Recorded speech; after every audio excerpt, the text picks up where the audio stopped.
പരമപ്രധാനമായ കാര്യമതാ. പരിശുദ്ധ ഖുർആൻ മറ്റൊരു പിതാവിന്റെ ചരിത്രം പറയുന്നു. ലുഖ്മാൻ എന്ന് പറയുന്ന മഹാനായ ഒരു മനുഷ്യൻ, ആ പേരിൽ ഒരു അധ്യായം തന്നെ ഖുർആനിലുണ്ട്. ആ മഹാനായ മനുഷ്യൻ തന്റെ കുഞ്ഞുമോനെ ഉപദേശിക്കുന്ന ഒരു രംഗമുണ്ട്. അതേ പരിശുദ്ധ ഖുർആൻ പറയുന്നു, വഇദ് ഖാല ലുഖ്മാനു ലിബ്നിഹി വഹുവ യഇലുഹു യാ ബുനയ്യ ലാ തുശ്രിക് ബില്ലാഹ് ഇന്നശ്ശിർക ലളുൽമുൻ അളീം.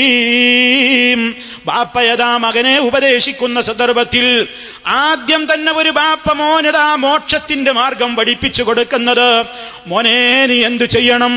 ലാ തുശ്രിക് ബില്ലാഹ്, നീ അല്ലാഹുവിൽ പങ്കു ചേർക്കരുത് കുഞ്ഞുമോനെ. കാരണം ഇന്ന ശിർക, നിശ്ചയമായും ബഹുദൈവ വിശ്വാസം, അല്ലാഹുവിൽ പങ്കു ചേർക്കുക എന്നത് ലളുൽമുൻ അളീം, അത് വമ്പിച്ച അക്രമം തന്നെ, ഏറ്റവും വലിയ അക്രമമാണത്. കടുത്ത അക്രമം എന്ന് പറഞ്ഞാൽ അല്ലാഹുവിന് അവകാശപ്പെട്ടത് മറ്റുള്ളവർക്ക് സമർപ്പിക്കലാണ്. അതാണ് മോക്ഷത്തിന്, കാലാകാലം മോക്ഷത്തിന് തടസ്സം നിൽക്കുന്ന ഏറ്റവും പരമപ്രധാനമായ കാര്യം. അതുകൊണ്ട് എല്ലാവരും അതിനെ സംബന്ധിച്ച് ഭയപ്പെടേണ്ടതുണ്ട്, എല്ലാവരും അതിനെ സംബന്ധിച്ച് ആലോചിക്കേണ്ടതുണ്ട്. പരിശുദ്ധ ഖുർആൻ തന്നെ പറഞ്ഞിട്ടുണ്ട്, വളരെ കൃത്യമായി തന്നെ ഇതിന്റെ ഗൗരവം വളരെ ഓർമ്മപ്പെടുത്തിയിരിക്കുകയാണ്.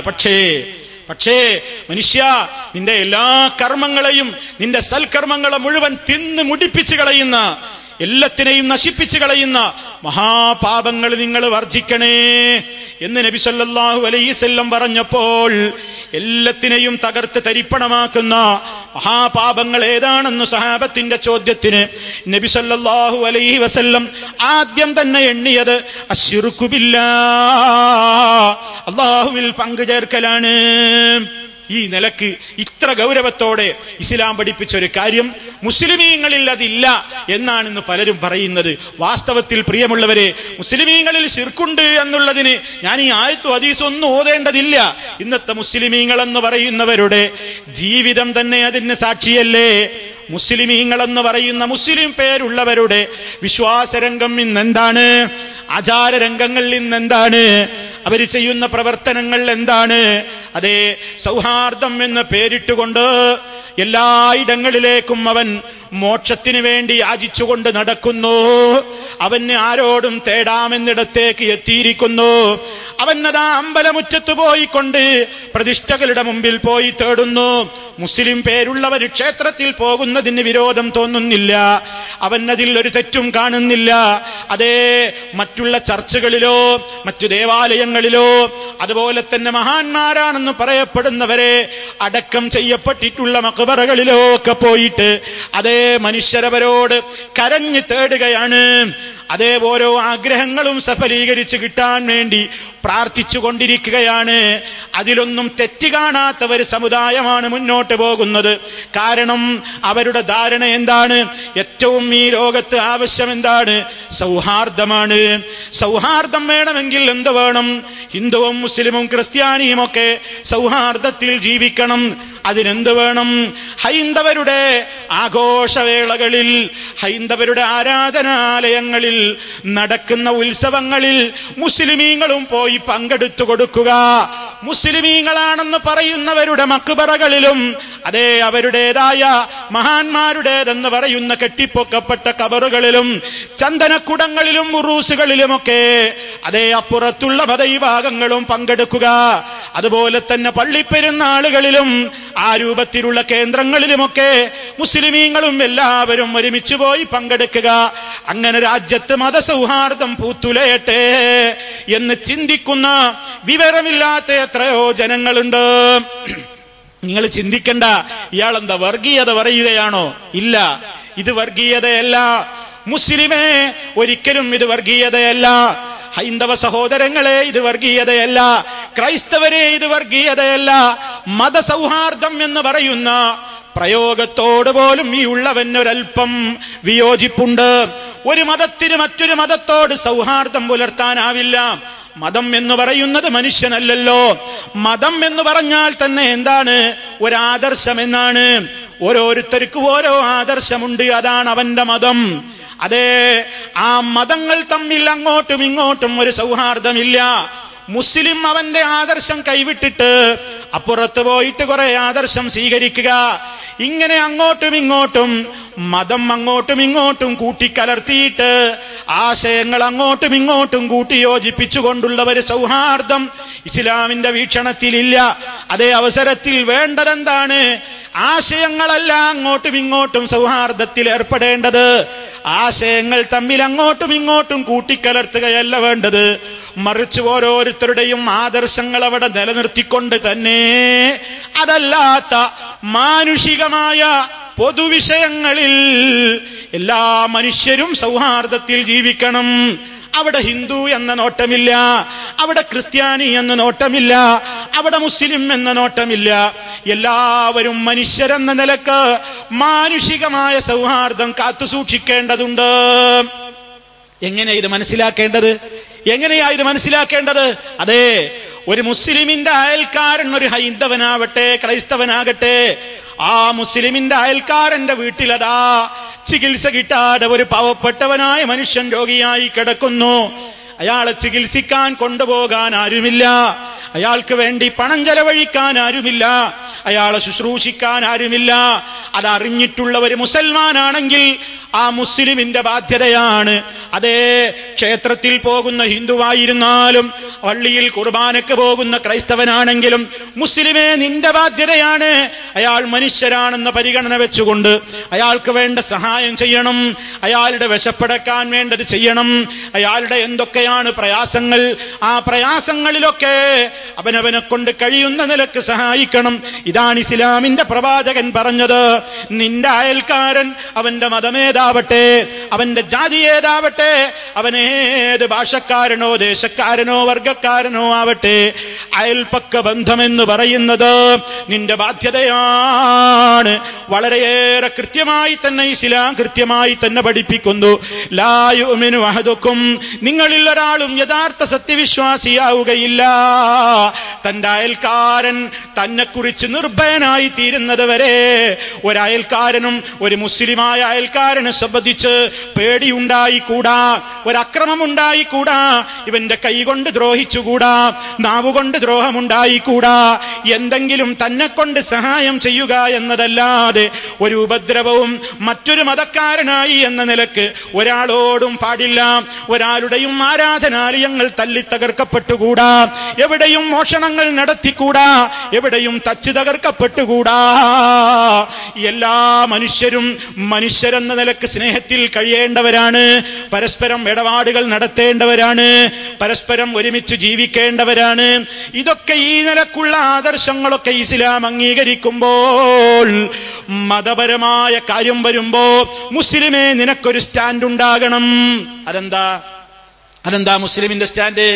നബി സല്ലല്ലാഹു അലൈഹി വസല്ലം പറഞ്ഞ സ്റ്റാൻഡ്, അല്ലാഹ് പറഞ്ഞ സ്റ്റാൻഡ്. അതെന്താ? ലക്കും ദീനുക്കും വലിയ ദീൻ, നിങ്ങൾക്ക് നിങ്ങളുടെ മതം, എനിക്ക് എന്റെ മതം, എനിക്കെന്റെ ആദർശം, നിങ്ങൾക്ക് നിങ്ങളുടെ ആദർശം. അതങ്ങോട്ടും ഇങ്ങോട്ടും സ്നേഹം എന്ന് പറഞ്ഞിട്ട് അതേ മുസൽമാൻ പോയിട്ട് ക്ഷേത്രത്തിൽ തൊഴുക, അതേപോലെ തന്നെ ഒരു ഹൈന്ദവ സഹോദരൻ വന്നിട്ട് മുസ്ലിം പള്ളിയിൽ വന്ന് നിസ്കരിക്കുക, ഒരു ക്രിസ്ത്യാനി സഹോദരൻ വന്നിട്ട് അപ്പുറത്ത് പോയിട്ട് മറ്റുള്ളതിൽ പങ്കെടുക്കുക. ഈ രൂപത്തിൽ അങ്ങോട്ടും ഇങ്ങോട്ടും അവിടെയുള്ള ആഘോഷങ്ങൾ നമ്മൾ വിജയിപ്പിക്കുക, ഇവിടെയുള്ള ആഘോഷങ്ങൾ നമ്മളും വിജയിപ്പിക്കുക എന്നിങ്ങനെ ആദർശങ്ങൾ അങ്ങോട്ടും ഇങ്ങോട്ടും കൂട്ടിക്കലർത്തുകൊണ്ടുള്ള ഒരു സൗഹാർദ്ദം ഇസ്ലാമിലില്ല. അതൊരിക്കലും പാടുള്ളതുമല്ല എന്ന് ഈ രാജ്യത്തെ സർവ്വ മനുഷ്യരോടും ഓർമ്മപ്പെടുത്തുന്നു. മതസൗഹാർദ്ദം എന്ന് പറഞ്ഞുകൊണ്ട് മനുഷ്യ സൗഹാർദ്ദം നടക്കേണ്ടതിന് പകരം മതസൗഹാർദ്ദം നടക്കുന്ന എന്ന അവസ്ഥ എത്തിക്കഴിഞ്ഞാൽ ഇവിടെ പിന്നെ സൗഹാർദ്ദം മാത്രമേ ഉണ്ടാവുകയുള്ളൂ. മതം നശിച്ചു പോകും. മതം തന്റെ ശരീരത്തിൽ നിന്ന് തന്റെ മനസ്സിൽ നിന്ന് ശരിയായ മതമങ്ങ് ഇറക്കി വെച്ചിട്ടല്ലാതെ ഈ നിലക്കുള്ള ആദർശങ്ങൾ കൊണ്ടും കൊടുത്തുകൊണ്ടുമുള്ള സൗഹാർദ്ദത്തിന് ഒരിക്കലും ഒരാൾക്കും സാധ്യമല്ല. ഇതാണ് നമ്മളൊന്ന് മനസ്സിലാക്കേണ്ടത്.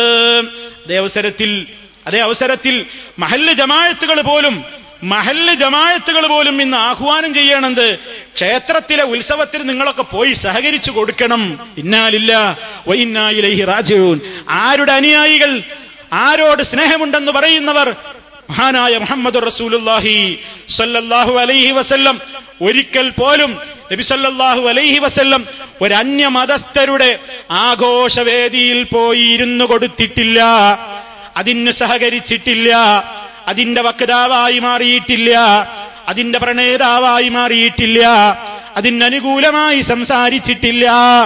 അതേ അവസരത്തിൽ യഹൂദികളോടും ക്രിസ്ത്യാനികളോടും അതേ വിഗ്രഹാരാധകന്മാരായ ബഹുദൈവ വിശ്വാസികളോടും നബി സല്ലല്ലാഹു അലൈഹി വസല്ലം മാനുഷികമായ പ്രശ്നങ്ങളിൽ സ്നേഹത്തോടെ വർത്തിച്ചിട്ടുണ്ട്, സൗഹാർദ്ദത്തോടെ ജീവിച്ചിട്ടുണ്ട്, അവരുമായി ഇടപാടുകൾ നടത്തിയിട്ടുണ്ട്, അവർക്ക് കടം കൊടുത്തിട്ടുണ്ട്, അവരിൽ നിന്ന് കടം സ്വീകരിച്ചിട്ടുണ്ട്, അവരിൽ നിന്ന് ഭക്ഷണം കഴിച്ചിട്ടുണ്ട്, അവരുമായി പല കാര്യങ്ങളിലും ഇടപഴകിയിട്ടുണ്ട്.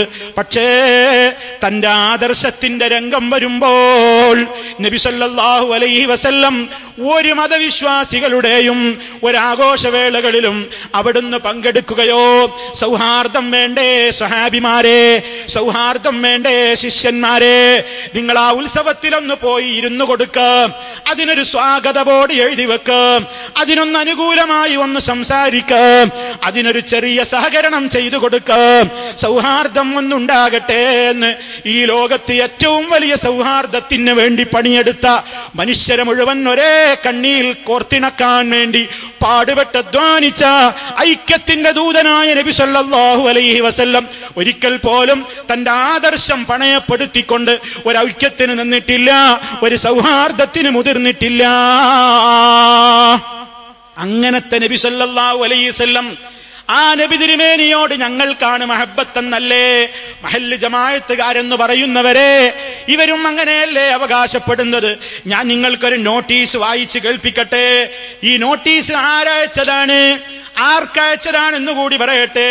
അതേ തിരുവനന്തപുരം തലസ്ഥാന നഗരിയിലുള്ള ഭീമാപള്ളിയിലുള്ള മുസ്ലിം ജമാഅത്ത് അതേ തിരുവനന്തപുരത്ത് നിന്ന് ഡേറ്റ് വെച്ചുകൊണ്ട് ജമാഅത്ത് അംഗങ്ങൾക്ക് അയച്ച ഒരു കത്ത് കേട്ടോളൂ. ബഹുമാനമുള്ള ജമാഅത്ത് അംഗങ്ങളെ, ആരാ പറയുന്നത്? ഭീമാപള്ളി മുസ്ലിം ജമാഅത്ത് എന്ന് പറയുന്ന ആ കക്ഷികള് നാട്ടിലുള്ള മുസ്ലിം മെമ്പർമാർക്ക് നോട്ടീസ് അയക്കുകയാണ്. വളരെ ഔദ്യോഗികമായി പ്രസിഡന്റ്, ജനറൽ സെക്രട്ടറിയും ഒക്കെ ഒപ്പുവെച്ചിട്ട് കൊടുക്കുന്ന നിർദ്ദേശം കേട്ടോളൂ.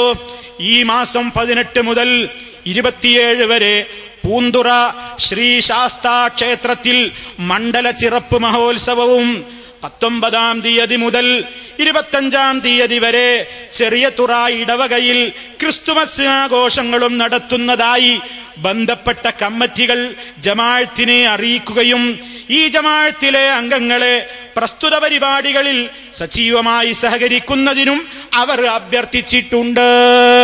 അത് അവരുടെ ഒരു സംസ്കാരം, അവരവരുടെ പരിപാടി ഉണ്ടെന്ന് മഹല്ല് ജമാഅത്തിനെ അറിയിച്ചു. നിങ്ങളൊക്കെ സഹകരിക്കണമെന്ന് പൂന്തുറ ശിവക്ഷേത്രത്തിന്റെ ശാസ്താക്ഷേത്രത്തിന്റെ ആളുകളും ആവശ്യപ്പെട്ടു.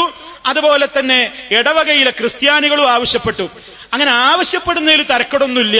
പക്ഷെ ഈ കത്ത് കിട്ടിക്കഴിഞ്ഞാൽ പടച്ച റബ്ബ് എന്താണെന്ന് പഠിച്ചിട്ടുള്ള, ഇസ്ലാം എന്താണെന്ന് ബോധമുള്ള മഹാനായ മുഹമ്മദുർ റസൂലുള്ളാഹി 5 നേരം പള്ളിയിൽ നിന്ന് നമ്മൾ പറയുന്നില്ലേ, അഷ്ഹദു അൻ ലാ ഇലാഹ ഇല്ലല്ലാഹ്, അതുപോലെ തന്നെ 2 തവണ അത് പറഞ്ഞാൽ അഷ്ഹദു അന്ന മുഹമ്മദർ റസൂലുള്ളാഹ്, അത് ഭീമാപള്ളിയിലെ മിനാരത്തിൽ നിന്നും മുഴങ്ങി കേൾക്കാറില്ലേ?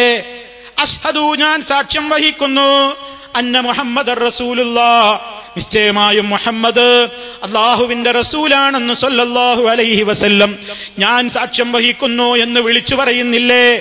അതിങ്ങനെ മിനാരത്തിൽ വിളിച്ചു പറയാനുള്ളതാണോ? അതിനൊരാശയമില്ലേ? ആ നബി തിരുമേനി സല്ലല്ലാഹു അലൈഹി വസല്ലം പഠിപ്പിച്ച ആദർശത്തിൽ ജീവിക്കാൻ ഞാൻ തയ്യാറാണ്. അതിനെതിര് ഞാൻ ചെയ്യൂല. ഞാനതിന് സാക്ഷിയാണ്. എന്റെ ജീവിതം അതിന് സാക്ഷിയായിരിക്കും, എന്റെ വാക്കുകൾ അതിന് സാക്ഷിയായിരിക്കും, എന്റെ പ്രവർത്തനങ്ങൾ അതിന് സാക്ഷിയായിരിക്കും, എന്റെ പെരുമാറ്റങ്ങൾ അതിന് സാക്ഷിയായിരിക്കും, എന്റെ ജീവിതം മുഴുവനും അതിന് സാക്ഷിയായിരിക്കും എന്ന് അതേ മനസ്സുറപ്പിച്ചു പറയേണ്ടവരല്ലേ? അങ്ങനത്തെ ആ മുസ്ലിം ജമാഅത്തുകാരൻ എന്താ ഈ കത്തിന് മറുപടി കൊടുത്തത് കേട്ടോളൂ. ഞാൻ ആവശ്യപ്പെട്ട ഒരു കത്ത് കിട്ടിയാലും അഹ്ലു ജമാഅത്ത് യോഗം കൂടിയിട്ട് എന്താ ചെയ്യേണ്ടത്? നിങ്ങളുടെ കത്ത് കിട്ടി, സന്തോഷം. നിങ്ങൾ ഞങ്ങളെ ക്ഷണിച്ചതിൽ വിരോധമൊന്നുമില്ല. പക്ഷേ സുഹൃത്തുക്കളെ, നിങ്ങൾ ക്ഷണിച്ച ആ ക്ഷണം ഞങ്ങൾക്ക് സ്വീകരിക്കാൻ നിവൃത്തിയില്ല. കാരണം ഞങ്ങൾ മുസ്ലിമീങ്ങളാണ്. മുസ്ലിമീങ്ങൾ എന്ന് പറഞ്ഞാൽ ഞങ്ങളുടെ ഏറ്റവും പരമപ്രധാനമായി ഞങ്ങൾ കാത്തുസൂക്ഷിക്കുന്ന വിശ്വാസമുണ്ട്. അത് അശ്ഹദു അൻ ലാ ഇലാഹ ഇല്ലല്ലാഹ് വ അശ്ഹദു അന്ന മുഹമ്മദർ റസൂലുള്ളാഹ് എന്ന ആദർശമാണ്. ആ ആദർശത്തിന് വിരുദ്ധമായിട്ടുള്ളതൊന്നും വിശ്വാസരംഗത്തോ കർമ്മരംഗത്തോ ആചാരരംഗത്തോ പെരുമാറ്റ രംഗത്തോ ജീവിതത്തിന്റെ ഒരു മേഖലയിലും ഞങ്ങൾക്ക് പറ്റില്ല. കാരണം ഞങ്ങളുടെ നിസ്കാരത്തിൽ അള്ളാഹുവിന്റെ മുമ്പിൽ കൈകെട്ടി നിന്നാൽ, ഞങ്ങളുടെ പള്ളികളിലാവട്ടെ വീടുകളിലാവട്ടെ, അതേ എല്ലാവരും കൈകെട്ടി നിന്നാൽ ഞങ്ങൾ പറയുന്നതാണ് ഇന്ന സ്വലാത്തി വനുസുകി വമഹ്യായ വമമാതി ലില്ലാഹി റബ്ബിൽ ആലമീൻ ലാ ശരീക ലഹു വബിദാലിക ഉമിർതു വഅന മിനൽ മുസ്ലിമീൻ. നിശ്ചയമായും എന്റെ നിസ്കാരം, എന്റെ മറ്റനുഷ്ഠാനങ്ങൾ, എന്റെ ജീവിതം മുഴുവൻ ഇനി ഞാൻ മരിക്കുമ്പോൾ അതും ലില്ലാഹ്, സർവലോക പരിപാലകനായ അല്ലാഹുവിന്റെ പൊരുത്തത്തിന് കാര്യമുള്ള കാര്യങ്ങൾക്ക് വേണ്ടി മാത്രമായിരിക്കും എന്റെ ജീവിതം. അതിലപ്പുറം ഞാൻ ചെയ്യില്ല. അവനൊരു പങ്ക് ഞാൻ ചേർക്കൂല. അങ്ങനെ ചെയ്യണമെന്ന്, പങ്കൊരിക്കലും ചേർക്കരുതെന്ന് എന്നോട് കൽപ്പിക്കപ്പെട്ടിരിക്കുന്നു. വാന മിനൽ മുസ്ലിമീൻ, ഞാൻ മുസ്ലിമീങ്ങളിൽ പെട്ടവനാണ്. അപ്പൊ ഞങ്ങൾ മുസ്ലിമീങ്ങളാണ്. ഞങ്ങൾക്ക് നിങ്ങളുടെ ക്ഷണം സ്വീകരിക്കാൻ കഴിയാതെ വന്നതിൽ നിങ്ങളോട് ഞങ്ങളുടെ കാരണം ബോധിപ്പിക്കുന്നു. അതുകൊണ്ട് നിങ്ങളോട് ഞങ്ങൾക്ക് ദേഷ്യമൊന്നുമില്ല. നിങ്ങൾക്ക് നിങ്ങളുടെ മതം, ഞങ്ങൾക്ക് ഞങ്ങളുടെ മതം. എത്ര നന്നായിരുന്നു അങ്ങനെ ഒരു മറുപടിയാ കൊടുത്തതെങ്കിൽ വല്ല സൗഹാർദ്ദത്തിന് കോട്ടം വരുമോ? വല്ലതും ഇവിടെ സംഭവിക്കോ? എല്ലാവരും അവരവരുടെ ആദർശം അനുസരിച്ച് ജീവിക്കട്ടെ. ഹൈന്ദവർ അവരുടെ ആദർശം കൊണ്ട് നടക്കട്ടെ, ക്രിസ്ത്യാനികൾ അവരുടെ ആദർശം കൊണ്ട് നടക്കട്ടെ, മുസ്ലിമീങ്ങൾ അവരുടെ ആദർശം കൊണ്ട് നടക്കട്ടെ. ആരും ആരെയും ആ രൂപത്തിൽ കൊലക്കത്തിക്ക് ഇരയാക്കണ്ട, എവിടെയും പോയി തകർക്കണ്ട, ആരുടെ കേന്ദ്രങ്ങളും അടിച്ചു തകർക്കണ്ട. എല്ലാവരും, ഇന്ത്യ രാജ്യത്ത് സ്വാതന്ത്ര്യമുണ്ടല്ലോ, എല്ലാവരും അങ്ങനെ പ്രവർത്തിക്കട്ടെ എന്ന് വെച്ചാൽ ഇവിടെ എന്ത് സൗഹാർദ്ദത്തിനാണ് തടസ്സം വരിക? അതേ അവസരത്തിൽ കൊടുത്ത മറുപടി എന്താണ്? പള്ളിക്കമ്മിറ്റി കൊടുക്കുന്ന മറുപടി കേട്ടോളൂ. ആയതിനാൽ നമ്മളെ ക്രിസ്ത്യാനികൾ ക്ഷണിച്ചിട്ടുണ്ട്, ഹിന്ദുക്കൾ ക്ഷണിച്ചിട്ടുണ്ട് ജമാഅത്ത് അംഗങ്ങളെ. ആയതിനാൽ ഭീമാപള്ളി ജമാഅത്തിലെ മുഴുവൻ അംഗങ്ങൾക്കും ഈ ആഘോഷങ്ങളിൽ പങ്കെടുക്കാവുന്നതാണ്. മേൽ പറഞ്ഞ ആഘോഷങ്ങളിൽ ഈ ജമാഅത്തിലെ മുഴുവൻ അംഗങ്ങൾക്കും പങ്കെടുക്കാവുന്നതാണ്. എന്നാൽ നമ്മുടെ ഭാഗത്തു നിന്നും യാതൊരുവിധ മോശം പെരുമാറ്റവും ഉണ്ടാകാതിരിക്കാൻ പ്രത്യേകം ശ്രദ്ധിക്കണമെന്ന് ജമാഅത്ത് കമ്മിറ്റി അഭ്യർത്ഥിക്കുന്നു. കാരണം എന്താ? ജമാഅത്ത് കമ്മിറ്റിക്ക് ശരിക്ക് ബോധ്യമുണ്ട് മാപ്പളന്റെ സംസ്കാരം, തങ്ങൾ പഠിപ്പിച്ച മാപ്പളമാരുടെ സംസ്കാരം ജമാഅത്ത് കമ്മിറ്റിക്ക് നല്ല ബോധ്യമുണ്ട്. അവൻ അവിടെ പോയി കച്ചറ കാണിക്കും, അവൻ അമ്പലത്തിൽ കയറി കച്ചറ കാണിച്ചേക്കും, അവൻ പെരുന്നാളിന് പോയി കച്ചറ കാണിച്ചേക്കും. അതുകൊണ്ടൊരു മുന്നറിയിപ്പ് കൊടുക്കാണ്, മോശം പെരുമാറ്റം ഉണ്ടാകാതിരിക്കാൻ പ്രത്യേകം ശ്രദ്ധിക്കണം. അതിനുപരിയായി ആരുടെയെങ്കിലും ഭാഗത്തു നിന്നും എന്തെങ്കിലും മോശം നടപടി ഉണ്ടായാൽ അവർക്കെതിരെ ഉത്സവ നടത്തിപ്പ് കമ്മിറ്റി പോലീസുമായി ബന്ധപ്പെട്ട് തുടർ നടപടി സ്വീകരിക്കുമെന്ന് ഭീമാപള്ളി മുസ്ലിം ജമാഅത്ത് കമ്മിറ്റി അറിയിച്ചു കൊള്ളുന്നു എന്ന് പ്രസിഡന്റ് ഒപ്പ്, ജനറൽ സെക്രട്ടറി ഒപ്പ് 18/12/2010 ഡേറ്റ് വെച്ചുകൊണ്ട്, ഞാൻ വെറുതെ ആരുടെയെങ്കിലും പേരിൽ ആരോപിച്ചതല്ല, ഡേറ്റ് വെച്ചുകൊണ്ട് ഭീമാപള്ളിയിലെ അതേ മുസ്ലിം ജമാഅത്തിന്റെ ഭീമാപള്ളി തിരുവനന്തപുരം അസ്സലാമു അലൈക്കും എന്ന് പറഞ്ഞ ആമുഖത്തോടുകൂടി വളരെ നൽകിയ മഹത്തായ ഒരു സന്ദേശത്തിന്റെ കോലം കണ്ടില്ലേ മുസ്ലിമീങ്ങളെ? ഇതെന്തൊരു സംസ്കാരമാണ്! ഇതാണോ സൗഹാർദ്ദം? ഈ സൗഹാർദ്ദം ഇസ്ലാമിലില്ല. എല്ലാം അങ്ങോട്ടും ഇങ്ങോട്ടും നശിപ്പിച്ച് ആദർശം. പിന്നെന്തിനാ സൗഹാർദ്ദം എന്ന് പറയുന്നത്? ഒന്നായിക്കൂടെ? ലയനമാണത്. പിന്നെ അത് ലയിക്കലാണ്. അത് മതസൗഹാർദ്ദമല്ല, മതലയനമാണ്. അങ്ങോട്ടും ഇങ്ങോട്ടും ലയിക്കുക. അതേ ഉത്സവത്തിൽ പോയി അവിടെയും പങ്കെടുക്കുക, ഇവിടെയും പങ്കെടുക്കുക, ജാറത്തിൽ ഇങ്ങോട്ടും വരിക, അമ്പലത്തിൽ അങ്ങോട്ടും പോവുക, അതേ കുർബാനക്കും വള്ളിപ്പെരുന്നാളിനും അവരുടെ കബറിടങ്ങളിലേക്ക് അങ്ങോട്ടും പോവുക, അവരിങ്ങോട്ടും വരിക. ഈ രൂപത്തിലുള്ള ഒരു സൗഹാർദ്ദം, പ്രിയമുള്ളവരെ, അത് യഥാർത്ഥത്തിലുള്ള ഇസ്ലാം അംഗീകരിക്കുന്ന സൗഹാർദ്ദമല്ല. മറിച്ച് ഓരോ വ്യക്തിയും അവരവരുടെ ആദർശങ്ങൾ സമാധാനപരമായി അവരുടെ ആരാധനാലയങ്ങളിലും നാട്ടിലും വീട്ടിലും വെച്ച് ചെയ്യുക. ആരും അതിനെ തടസ്സപ്പെടുത്താതിരിക്കുക. എന്നിട്ടോ മനുഷ്യരെന്ന നിലയ്ക്ക് മാനുഷികമായിട്ടുള്ള പ്രശ്നങ്ങളിൽ ഹിന്ദുവെന്നോ ക്രിസ്ത്യാനിയെന്നോ മുസ്ലിമെന്നോ നോക്കാതെ പരസ്പരം സഹായികളാവുക, സഹവർത്തിക്കുക. അതുപോലെ തന്നെ നല്ല സ്നേഹത്തിൽ ഇടപെടുക, പെരുമാറുക. ആദർശങ്ങളെ എന്താണ് യഥാർത്ഥത്തിലുള്ള സത്യമെന്ന് അത് മനസ്സിലാക്കിയിട്ടില്ലാത്തവരോട് സ്നേഹത്തോടെ പ്രമാണങ്ങൾ ഉദ്ധരിച്ചുകൊണ്ട് ഇതുപോലെ പറയുക. അങ്ങനെയുള്ള ഒരു സൗഹാർദ്ദം ഉണ്ടായാൽ എവിടെയാ കുഴപ്പം? അതേ അവസരത്തിൽ അതാ ആ സൗഹാർദ്ദം വേണ്ടെന്ന് പറഞ്ഞ് പരസ്പരം അങ്ങോട്ടും ഇങ്ങോട്ടും ഇങ്ങനെ ആദർശങ്ങളെ കൂട്ടിക്കലർത്തിക്കൊണ്ടുള്ള ഒരു സൗഹാർദ്ദം ഇസ്ലാമിന് അന്യമാണ്. അത് മനുഷ്യന്റെ മോക്ഷത്തിന് തടസ്സം നിൽക്കുന്ന സൗഹാർദ്ദമാണെന്ന് പ്രത്യേകമായി ഓർമ്മപ്പെടുത്തുന്നു. മാത്രല്ല ഈ രൂപത്തിലുള്ള സൗഹാർദ്ദം ഉദ്ഘോഷിക്കുന്ന ആളുകൾ ഇവിടെ മതത്തെ വിൽപ്പന ചരക്കാക്കുകയാണ്. എല്ലാവരും മതത്തെ ചൂഷണത്തിനുള്ള ഉപാധിയാക്കി മാറ്റുകയാണ്. മതം എന്ന് പറയുന്നത് മനുഷ്യന് ഉപകാരം ചെയ്തു കൊടുക്കാനുള്ളതാണ്, ചൂഷണം ചെയ്യാനുള്ളതല്ല. ചൂഷകന്മാരാവാൻ പാടില്ല, മറിച്ച് സ്നേഹ ശുശ്രൂഷ നടത്തേണ്ടവരാണ്. അത് നോട്ടീസിലുണ്ടായത് കൊണ്ട് കാര്യമില്ല. ചൂഷണം നടത്തുകയും എന്നിട്ട് സ്നേഹ ശുശ്രൂഷ എന്ന് പറയുകയും ചെയ്താൽ അത് ചൂഷണമല്ലാതാവില്ല. ചൂഷണം നടത്തുകയും നിങ്ങൾക്ക് ബറക്കത്ത് തരികയാണ് എന്ന് ഓമന പേരിട്ടത് കൊണ്ട് അത് ബറക്കത്ത് തരലാവുകയില്ല, മനുഷ്യന് നന്മ തരലാവുകയില്ല, മറിച്ച് അതും ചൂഷണം തന്നെയാണ്. അതുകൊണ്ട് എന്തു വേണം? ചൂഷണമല്ല വേണ്ടത്, ഇസ്ലാമിന്റെ യഥാർത്ഥമായ പ്രമാണങ്ങളിലേക്ക് മടങ്ങുകയാണ് വേണ്ടത്. അള്ളാഹു നിശ്ചയിച്ച മോക്ഷത്തിന്റെ വഴിക്ക് വിരുദ്ധമായ എല്ലാ ചൂഷണ മാർഗങ്ങളെയും മാറി നിൽക്കണം. എന്താ മനുഷ്യൻ ഇന്ന് ഏറ്റവും വലിയ ചൂഷണത്തിന്റെ മാർഗമായി കണ്ടതെന്താ? യാതൊരു മുതൽ മുടക്കുമില്ലാത്ത വ്യവസായമാണ് ജാറ വ്യവസായം. അതേ നോക്കണം നിങ്ങൾ, ഒരു 4 വരി കല്ല് വെച്ച് ഒരൽപ്പം സിമന്റ് ഇട്ട് ഏതെങ്കിലും ഒരു കളറിലുള്ള തുണി അവിടെ മൂടി പൊതച്ച് ഒരൽപ്പം സാമ്പ്രാണിയോ കുന്തിരിക്കമോ ചന്ദനത്തിരിയോ പകച്ചു വെച്ചാൽ പെട്ടെന്ന് ലക്ഷങ്ങൾ വരുമാനമുണ്ടാക്കാമെന്ന് ചെകുത്താൻ മാപ്പിളമാരെന്ന് പറയുന്നവരുടെ കാതിൽ ഓതിക്കൊടുത്തിരിക്കുന്നു. അതുകൊണ്ട് എല്ലാവർക്കും വലിയ സൂത്രാണ്. എന്താ? പേര് പറഞ്ഞാ പറയും ഞങ്ങൾ സിയാറത്തിന് പോകുക, ഞങ്ങൾ സിയാറത്താ ചെയ്യുന്നത്. ഖബർ സിയാറത്ത് എന്ന ഓമന പേരിട്ടുകൊണ്ട് ചൂഷണം നടത്തുന്നു. ഇസ്ലാമിൽ ഖബർ സിയാറത്ത് വിരുദ്ധമുള്ള സംഗതിയാണോ? അല്ല. മുജാഹിദുകളെ പറ്റി ചിലപ്പോൾ നിങ്ങളോടൊക്കെ പലരും പറഞ്ഞിട്ടുണ്ടാവും. എന്താ? മുജാഹിദുകള് മരിച്ചുപോയ വ്യക്തിക്ക് വേണ്ടി പ്രാർത്ഥിക്കാൻ പാടില്ലെന്ന് പറയുന്ന ആളുകളാണ്. മരിച്ചുപോയവരെ അടക്കം ചെയ്തിട്ടുള്ള ഖബറുകളുടെ സമീപത്ത് പോയിട്ട് അവർക്ക് വേണ്ടി അള്ളാഹുവിനോട് പ്രാർത്ഥിക്കുവാൻ വേണ്ടി ആ ഖബറിടം സന്ദർശിക്കുന്നത് നിഷിദ്ധമാണ്, ശിർക്കാണെന്ന് പറയുന്നവരാണ് മുജാഹിദുകൾ എന്ന് ഒരുപക്ഷെ വല്ല ശ്രോതാക്കളെയും ആരെങ്കിലും തെറ്റിദ്ധരിപ്പിച്ചിട്ടുണ്ടെങ്കിൽ വളരെ വിനയത്തോടെ ഓർമ്മപ്പെടുത്തുന്നു.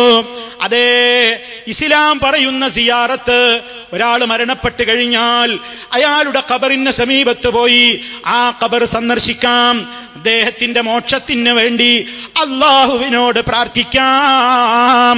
ആ ഖബറിടത്തിൽ ഉള്ള വ്യക്തിയോട് തേടരുത്. അതാണിന്ന് പല മതവിഭാഗങ്ങളിലും കാണുന്നത്. അതേ, അൽഫോൻസമ്മയുടെ കബറിടം തേടിക്കൊണ്ടു പോകുന്ന ക്രിസ്ത്യാനികൾ, മുനമ്പത്ത് ബീവിയുടെ കബറിടം തേടിപ്പോകുന്ന മാപ്പിളമാർ, ഭീമാ ബീവിയുടെ കബറിടം തേടിക്കൊണ്ടു പോകുന്ന മാപ്പിളമാർ, അതേ അവിടെ പോയി തേടുകയാണ്, അവരെ വിളിച്ചു പ്രാർത്ഥിക്കുകയാണ്, ആ കബറിടം തൊട്ട് വന്ദിക്കുകയാണ്, അവിടെ നേർച്ച വഴിപാടുകൾ അർപ്പിക്കുകയാണ്, അവിടെ മെഴുകുതിരിയോ ചന്ദനത്തിരിയോ കത്തിച്ചു വെക്കുകയാണ്, അവിടെ അതാ പുഷ്പങ്ങൾ കൊണ്ട് അർച്ചന നടത്തുകയാണ്, അവരെ വിളിച്ചുകൊണ്ട് സങ്കടം പറയുകയാണ്, അവരിൽ നിന്ന് ഉപകാരങ്ങൾ കിട്ടിയതിന്റെ ഉപകാര സ്മരണ മനോരമ പത്രത്തിലൂടെ പ്രത്യേകിച്ചും കൊടുക്കുകയാണ്. ഉദ്ദിഷ്ട കാര്യത്തിന് ഉപകാര സ്മരണ. വിശുദ്ധ യൂദാ ശ്ലീഹായെ, അങ്ങയുടെ മാധ്യസ്ഥം മുഖേന എന്റെ കാര്യം സാധിച്ചു കിട്ടിയതിന് അങ്ങേക്കിതാ വളരെയേറെ ഉപകാര സ്മരണ സമർപ്പിക്കുന്നു. അൽഫോൻസമ്മ, അങ്ങയുടെ മാധ്യസ്ഥത്തിൽ എനിക്ക് കാര്യം കിട്ടിയതിന് ഞാനിതാ എല്ലാ ഉപകാര സ്മരണയും അർപ്പിക്കുന്നു എന്നിങ്ങനെ പത്രങ്ങളിൽ നിങ്ങൾ കാണാറില്ലേ? ഇതൊക്കെയും സാക്ഷാൽ മോക്ഷത്തിന് വിഘാതമായ നിലക്ക് കബറിടങ്ങളെ ചൂഷണത്തിന്റെ മാർഗമാക്കിയ പുരോഹിതന്മാരുടെ തട്ടിപ്പുകളാണ്. ഒരു കബറിടവും മോക്ഷം നൽകില്ല. ഒരു ഖബറിടവും മോക്ഷം നൽകില്ല. അത് മാപ്പിള പേരുള്ളവന്റെ ഖബറാണെങ്കിലും ഏതാളുടെ പേരാണെങ്കിലും ആരുടെ ഖബറാണെങ്കിലും മോക്ഷം നൽകില്ല. ഖബറിലുള്ളവർക്ക് മോക്ഷം ആവശ്യമാണ്. അവർ മോക്ഷ വിതരണക്കാരല്ല, അവർക്ക് മോക്ഷം ആവശ്യമാണ്. അതിനെന്ത് വേണം? നമുക്ക് അവർക്ക് മോക്ഷം കൊടുക്കാൻ കഴിയൂല. അതുകൊണ്ട് എന്ത് വേണം? ആ ഖബറിലുള്ള വ്യക്തിക്ക് വേണ്ടി അല്ലാഹുവേ നീ മോക്ഷം നൽകണേ,